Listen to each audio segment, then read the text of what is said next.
Hello, magandang oras sa inyo mga kababayan. Ang Radyo Pilipino UK po ay bumabati sa bawat isa sa inyo dyan sa Pilipinas. May bagong development mga kaibigan. Kilala niyo na ba itong si Larry Gadon? Kilala niyo ito dahil ito yung ito yung abogado, dating abogado na laging nagsasalita ng bobo. Bobo, gano'n eh. Sa social media, diyan sa sumikat mga kaibigan. Dating abogado itong si Larry Gadon dahil dinisbar siya eh. No? Dinisbar siya ng Korte Suprema, mga kaibigan, noong June 28, 2023, kung hindi ako nagkakamali. Aba, lakas ng loob. Naghahain ng kaso, nagsampa ng kaso dyan din sa Korte Suprema na dumisbar sa kanya para idisbar itong si Vice President Sara Duterte. Ano naman kayang personalidad nitong si Gadon na magsampa ng disbarment sa ating pangalawang Pangulo o ikalawang Pangulo? Ano bang grounds niya para sampahan ng kasong ganyan at ipadisbar itong si Inday Sara? Parang ito yata yung panibagong atakdog ng kasalukuyang administrasyon, itong si dating abogado, si Larry Gadon, para banata ng Office of the Vice President. Siya po ang kasalukuyang Presidential Advisor, mga kaibigan, ng Poverty Alleviation of the Philippines ng Marcos Administration. Itong si Larry Gadon na talo ng senatorial candidate. Oh, at dating abogado na nambabastos sa online sa pamamagitan po ng pagtawag ng boto, kung sino man pong, o bobo, kung sino man yung gusto niyang tawagin bobo online, mga kaibigan. Aba dumadami yata yung mga bumabanat, mga kaibigan, sa ating Office of the Vice President. Alam mo ninyo, nakita ko yung press con ni OBP o ni Vice President Sara. Mga kahapon yata, ano ho, napakakalmado niya. Napakaganda ng kanyang aura. Lalo na nung sinasabi ho niya na kaya nagkakasakit kasi yung mga staff niya na nagkakasakit habang iniimbestigahan dyan sa Kongreso. Sinabi ni Vice President Sara, kaya nagkakasakit ang mga yan. Hindi politiko ang mga yan eh. Habang isinasalan nyo kasi sa investigasyon sa Kamara, tineterrorize ninyo. Oh, parang itinuturing nyo silang terorista. Hindi pa man napapatunayan gusto nyo na silang ipakulong. Yun ang dahilan ng pagkakasakit ng kanyang mga staff.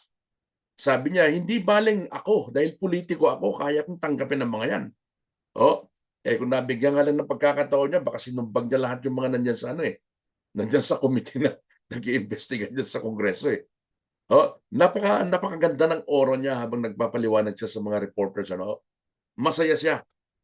Ganun dapat ang gawin ni Madam, ang ating idol. Kalmante lang siya na magpapaliwanag. Mas maklear kasi yung yung isip mo kapag kakalmado ka. Kayang-kaya niya yan. Kayang-kaya niya sagutin ng mga yan. Kasi itong mga congressman, mga kaibigan, na nag-audit, pilit ino-audit yung kanyang tanggapan sa Kongreso sa pamamagitan po ng investigasyon na yan. Gusto nilang i-railroad yung proseso. Yan ang tamang termino dyan. Gusto nilang i-railroad yung proseso at yung gampanin ng Commission on Audit na sila naman dapat talaga ang mag-iimbestiga sa mga gastusin ng mga ahensya ng pamahalaan. Itong Kongreso, gusto nila, mahilig sa shortcut yung mga yun. Railroad, shortcut. Ganyan ang ginagawa nila sa mga bills na gusto nilang ipasa dyan sa Kongreso. Gusto nilang i-railroad o i-shortcut ang proseso.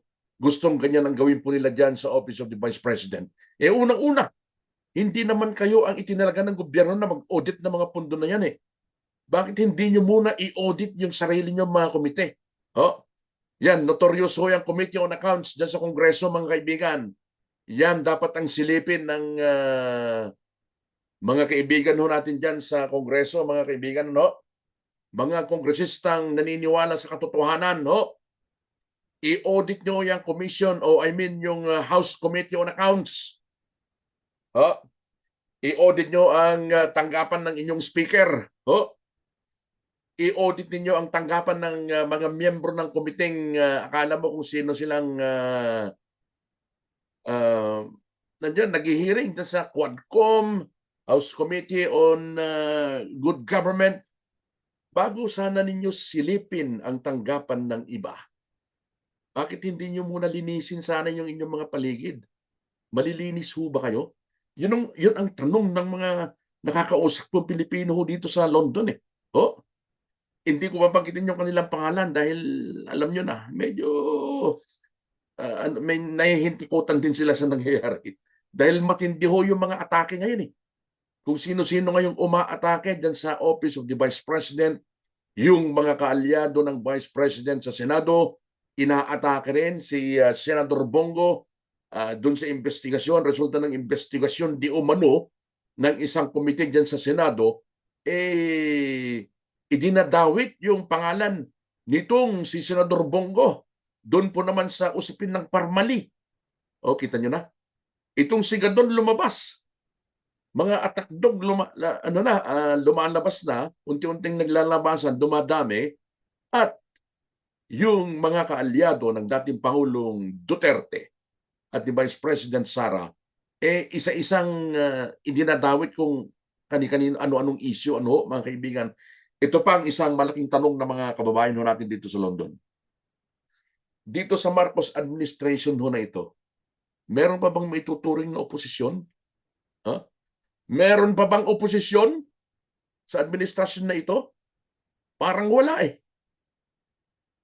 Diyan sa nakaraang hearing ho, mga kaibigan, diyan sa House Committee on Good Government, pinagkaisahan ng mga left-leaning legislators. Alam niyo na, mga left-leaning legislators, communist-leaning lawmakers. Nandiyan si Franz Castro. Itong si Franz Castro, siya ho yung di ba?